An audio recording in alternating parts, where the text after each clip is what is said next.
Nagdaos ng Audio Technician Workshop sa South Central Luzon Conference upang mas mapalakas ang kakayanan ng mga tech volunteers at matiyak ang mas maayos at mas maginhawang church services and programs sa mga lokal na simbahan sa komperensya. Sa balitang may pag-asa, ihahatid ni Lenny Rose Reyes. Nagsama-sama ang mga audio technician mula sa iba't ibang iglesia sa teritoryo ng South Central Luzon Conference para sa isang pagsasanay tungkol sa mga makabagong teknolohiya. Ang mahusay na pamamahala ng sistema ng tunog sa bawat iglesia ay mahalaga upang mapanatili ang kaayusan sa bawat pagsamba. Gayunpaman, kulang ang mga pagsasanay na naglalayong tugunan ang ganitong pangangailangan. Sa pamumuno ng Communication Department ng kumperensya sa ilalim ng pangangasiwa ni Pastor Michael Dalida na isa katuparan ang matagal ng hangaring magkaroon ng makabuluhang pagsasanay para sa layuning ito. Itong ganitong ating paglilingkod ngayon workshop, ito'y matagal na nating pinapanukala. Ang ating nakita kasi dito kung bakit kailangan nating i-train yung ating mga audio operator sa ating mga churches, ating pinanukalang ganito para makatulong din sa ating mga production, sa ating live.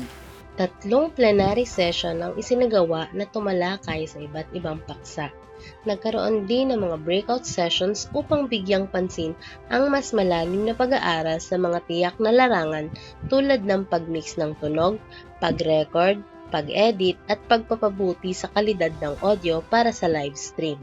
Malaki ang pangangailangan nito para sa mga churches para maintindihan at malaman nila kung ano yung mga modernong gamit at pamamaraan kung paano maayos yung mga tunog o sound system sa simbahan. So tayo po ay nagturo ng mga basic kung ano po tamang setup. Nagturo din po tayo ng editing sa mga video production na ginagawa po ng churches, sa live sound, sa mixing, sa recording.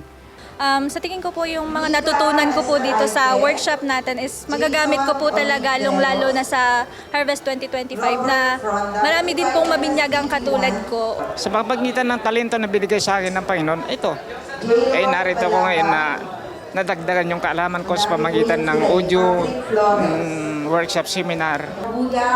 Isang karangalan po na maging bahagi ng ganitong programa sapagkat natutunan ko yung mga bagay na kung saan ay marami pa palang tungkulin ang isang communication head.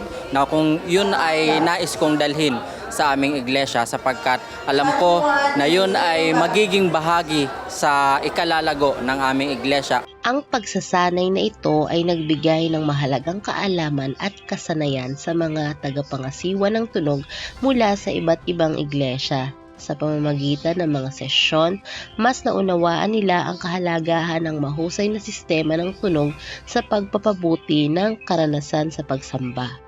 Mula rito sa tanggapan ng South Central Luzon Conference, ako si Lenny Reyes, nag-uulat ng Balitang May Pag-asa para sa Hope Today, HCNP News.